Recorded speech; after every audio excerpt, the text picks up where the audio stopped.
Hi and welcome back to another video. Today I wanted to tell you about the mysterious case of Lord Lucan, who committed a crime in the 70s and went missing and has never ever been seen since. My disclaimers as follows. So I never mean any offence when I make any video, especially true crime. I just mean to look at facts I found on the internet and relay them to other people who may be interested in the case.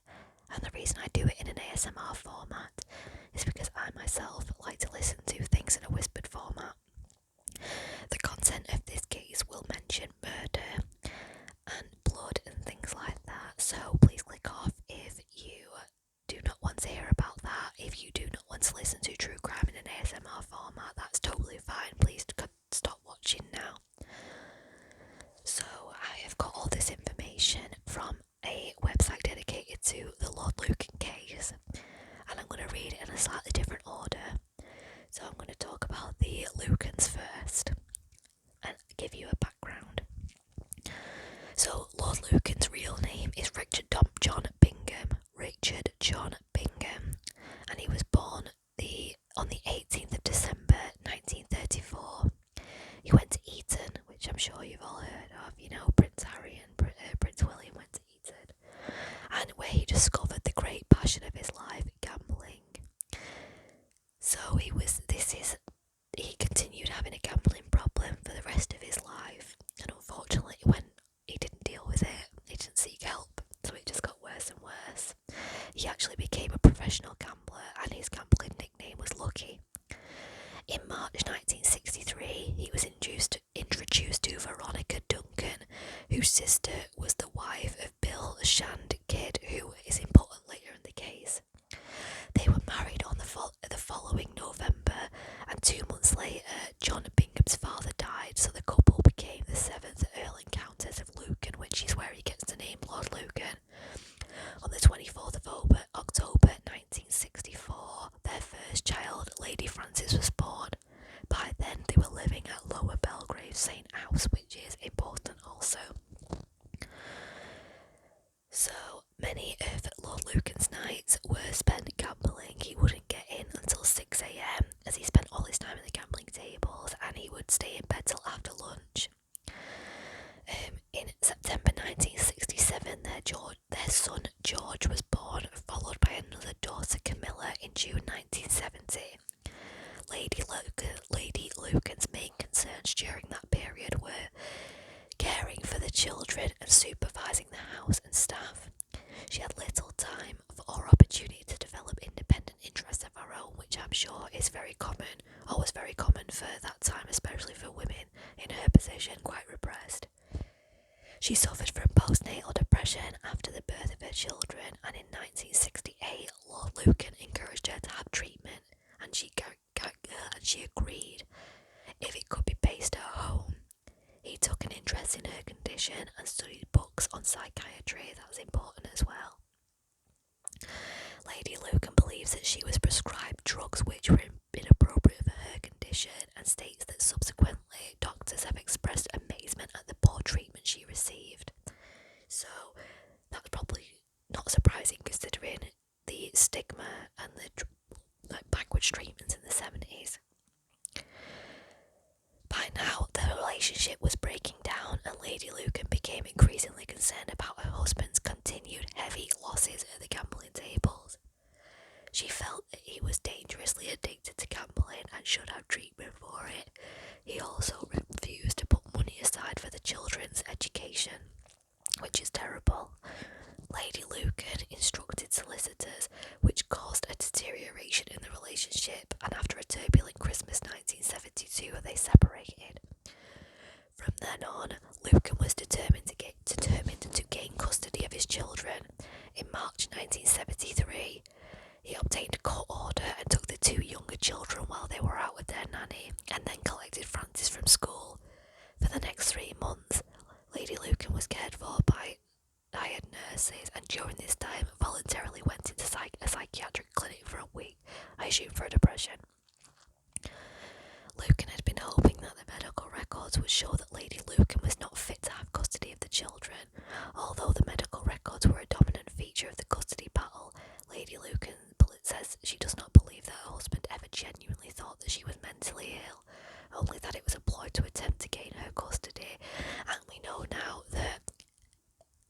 anyone who has depression and seeks help is perfectly capable of looking after the children. It doesn't mean that they shouldn't have custody of the children, but it was the 70s. And people's opinions were a bit backwards back then.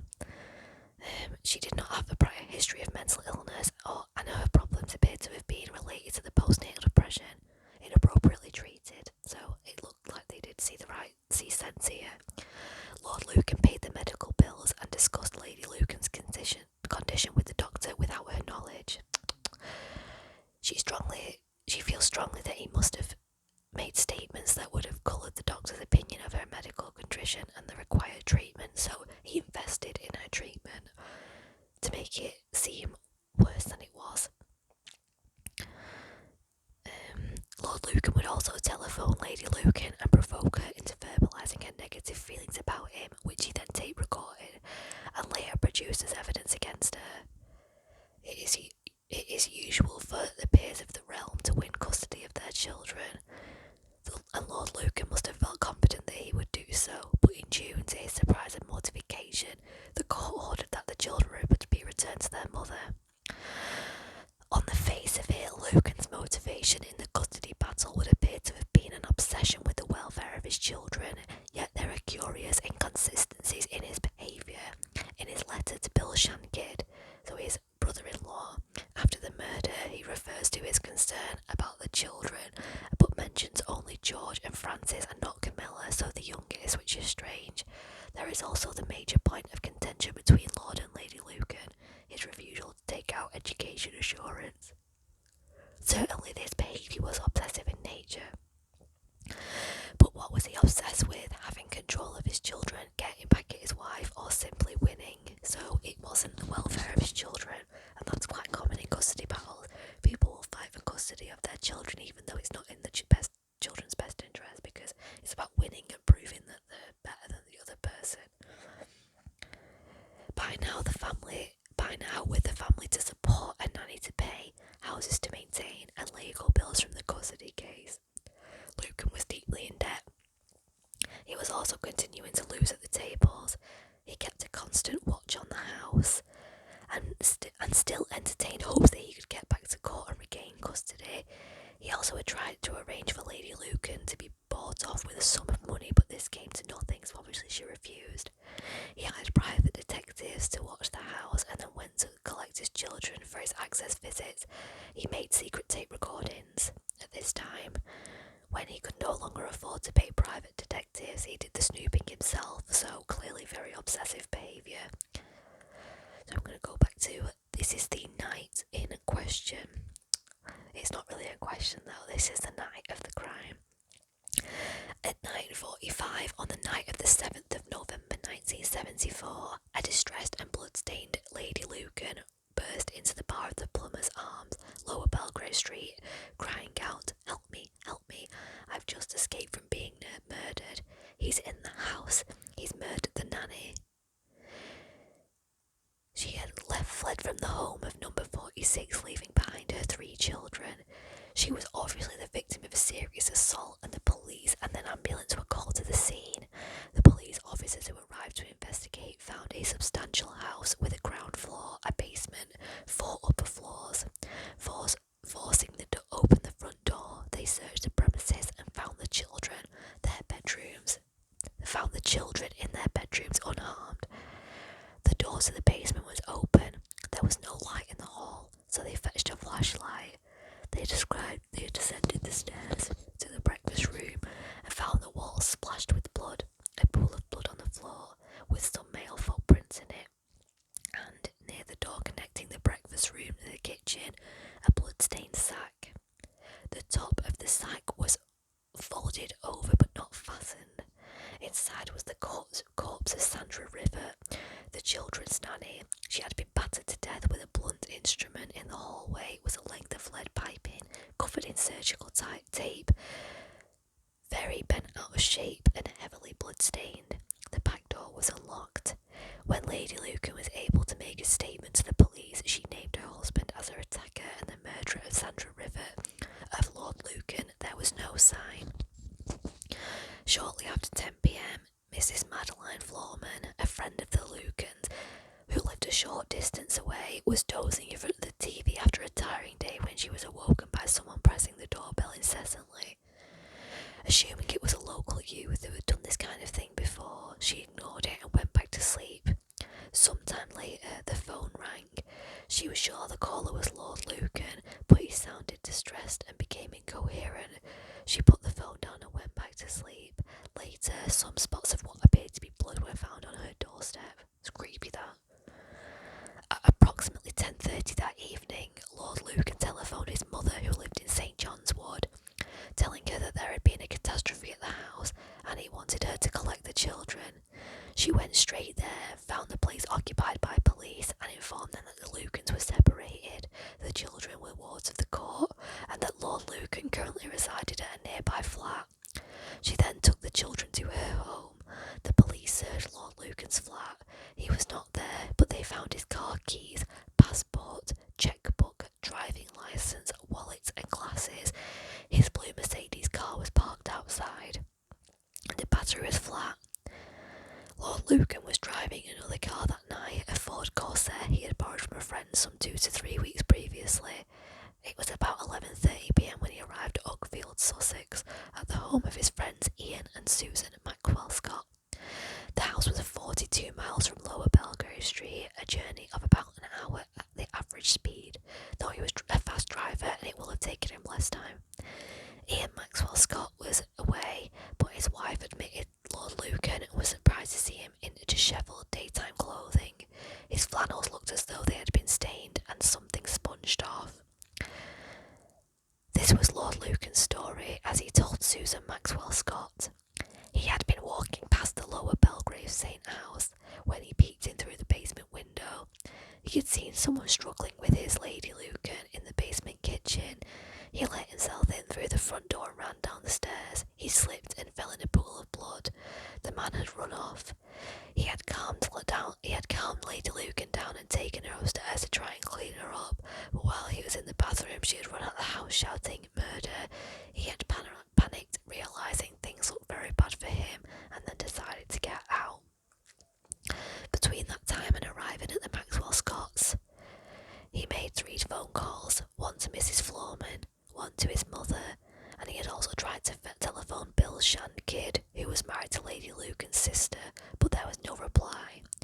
Mrs. Maxwell Scott said that he did not tell her where he made these calls from, but she had the impression that they were made after he left the house. At 12:15 he rang his mother from the Maxwell Scott's house to check she had the children, and then rang Bill Shandkid again, and there was no reply. Lord Lucan then wrote 2 letters, both addressed to Bill Shandkid at his home in Bayswater. They were posted the following day. The envelopes were found to have smears of blood on them. Mrs. Maxwell Scott tried to persuade him to remain so they could go to the local police the next morning, but he said he had to get back and drove away. There has been no validated sighting of him since. 3 days after the murder, a Ford Corsair was found abandoned in New Haven, his Ford Corsair. Bloodstains were found on the inside of both Type A and Type B. So with the nanny and the wife, one was Type A and one was Type B. So it's both of their blood, presumably. Also, a piece of bandaged lead piping, unstained, but very similar to the one found at the murder house. So here is Lady Lucan's story, which is most likely the truth, and I think it's pretty much proven to be the truth.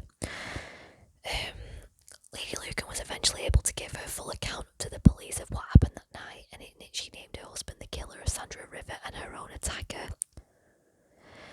At the 4-day inquest held in June 1975, however, she was only allowed to give evidence concerning the attack on herself. At about 9:15pm, she had descended the stairs to the ground floor, and she had peered down into the basement calling Sandra's name. I'd heard that she'd sent Sandra down to make tea and was wondering why she'd been taken so long. It was dark and she assumed Sandra was not there. She heard a noise of someone in the downstairs cloakroom, that is, the one on the ground floor, not the basement. Someone rushed out of the cloakroom and hit her on the front of her head several times. This had taken place in the area at the top of the basement stairs. The person had told her to shut up and they had recognised her husband's voice. Her attacker had thrust 3 gloved fingers down her throat, and they had struggled. He had tried to strangle her and gouge out her eye. Oh. She grabbed him by the testicles. Good for you, girl. The attack had ceased, and they had ended up on the floor, with her sitting between his legs.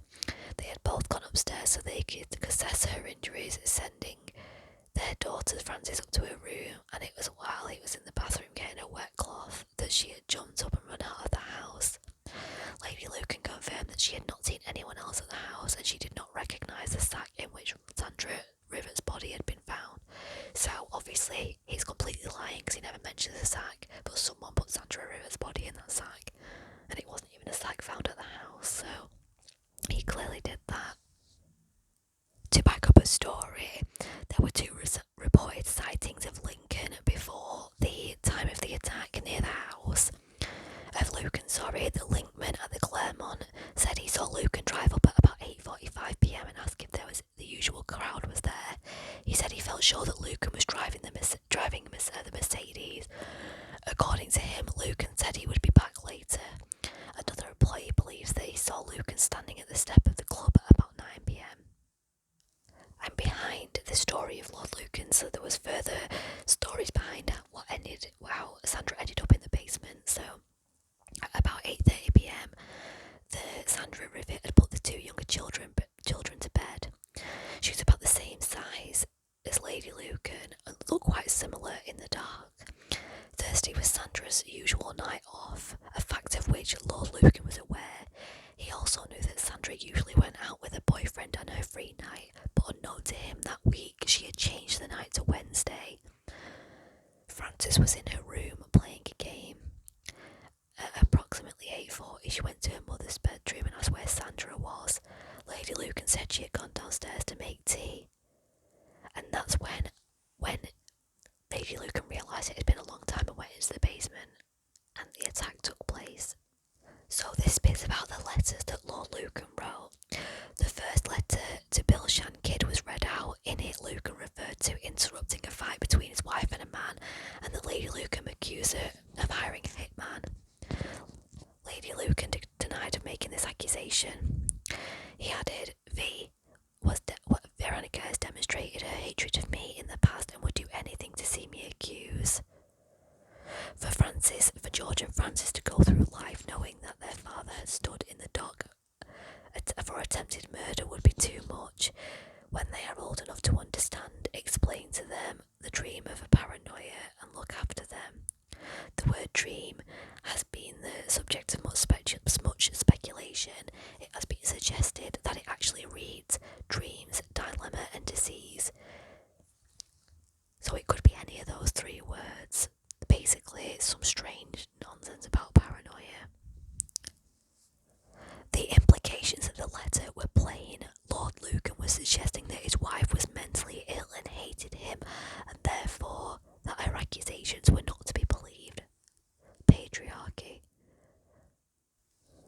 A casualty officer testified to Lady Lucan's injuries: 7 large lacerations to her scalp, bruising to her eye, and injuries to the palate and the back of her throat, all completely in keeping with the description of the attack, so when he put his fingers in her throat. The second letter to Bill Shankid was read out, and this mentioned an upcoming sale at Christie's which would satisfy bank overdraft. It was signed Lucky, his gambling name. It was found that his total overdrafts exceeded £14,000, although his total debts were far greater, and remember this was the 70s. A third letter from Lucan was read out. This had been sent to the friend who had lent him the corsair and referred to a traumatic night of unbelievable coincidences, and asked that his children should know that all he cared about was them. So after his visit to the Maxwell Scotts, he was never seen again, and he never has been, and no one is for sure or has any ideas exactly what happened to him, but people have become obsessed with the case, and there are a lot of extensive theories. So I'm going to read some theories as to what happened to him now. Published works on the case suggest 3 main scenarios.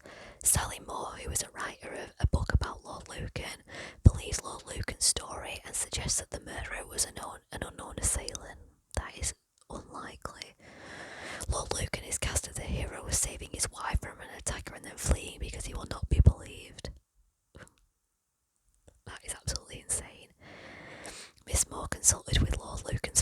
though not Lady Lucan, in her research for the book, and her brief appears to show Lord Lucan in the best possible light and Lady Lucan in the worst, so she's a bit of a nut then. However, the most likely and most widely believed version of events is that Lady Lucan was completely truthful, and Lord Lucan snuck into the house, thought that Sandra was his wife, ascending the stairs, beat her to death accidentally, and panicked. And when Lady Lucan came down, he tried to say him, and she managed to fight him off. And he changed his mind, which is why she managed to get him upstairs and then flee, because she kind of talked him round a bit. And he is completely guilty, and there is no one else involved in the case, and that is the most widely believed and most highly likely set of events. But what happened to Lord Lucan, who has never ever been seen since? I think if he was still alive, he'd be 86 this year. So, number one, he drowned himself after murdering the nanny by mistake. Now, this is the most widely believed theory, because he didn't have a passport, so it's difficult for him to get abroad unless he'd already I don't think he had planned to leave, though. He'd planned to kill his wife and get custody of the children, so I don't think he'd have planned a fake passport.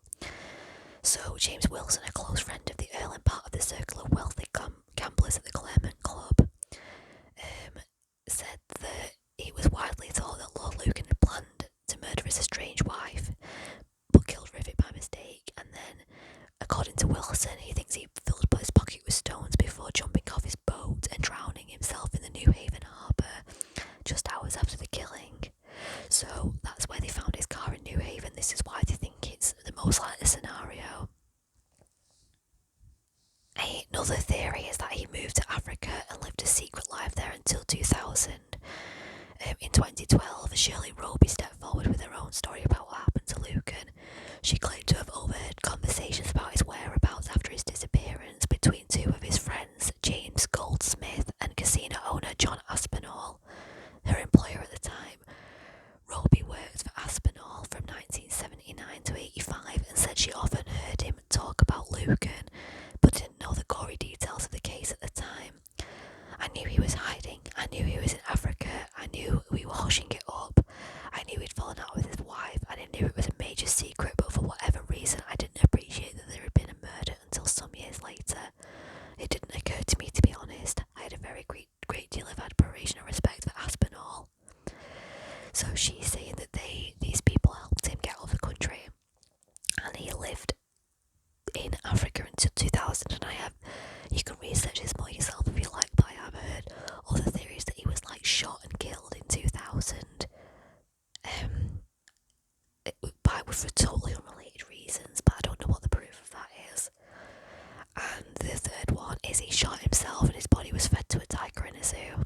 I don't think this is that widely supported, but Philippe Mark, another of Lucan's wealthy gambler friends, claimed he was told by Stephen Raphael, another regular at the Claremont Club, that Lucan drove to a private zoo in Kent after the killing. At the zoo, which was owned by Aspinall, a group of friends tried to advise Lucan about what to do next. Mark said they told him, "Look, it is absolutely terrible what happened. You are a murderer. You tried to kill your wife out of desperation and for your children, so they would be free from her influence. But what you have done is make absolutely sure that she will be in control of your children for years to come. You are a murderer, and you are going to be in a cell for the next 30 years. His friends allegedly told him that, without proof of death, probate would not be graduated on his estate for at least 7 years, by which time his children would be old enough to look after their own affairs. They had allegedly dismissed the idea that he had fled abroad, saying that he was not cut out for life on the run and he would be returned to the UK. Instead, Mark said a pistol was placed in front of Lucan, who picked it up, went into the next room and shot himself. The body was then allegedly fed to a tiger at the zoo named Zora. Police reportedly investigated the tiger theory at the time, after Aspinall's mother, Lady Osborne, told them, "The last I heard of Lucan, he was being fed to tigers at my son's zoo." When police visited outlets, Aspinall said to have responded, "My tigers are only fed the choicest cuts. Do you think they're really going to eat stringy old Lucky?" So there's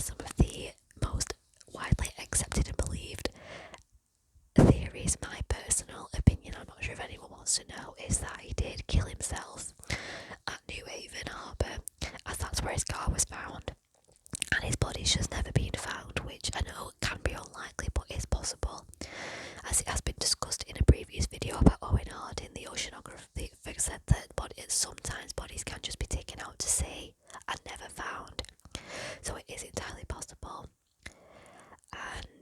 But then just let me know what you believe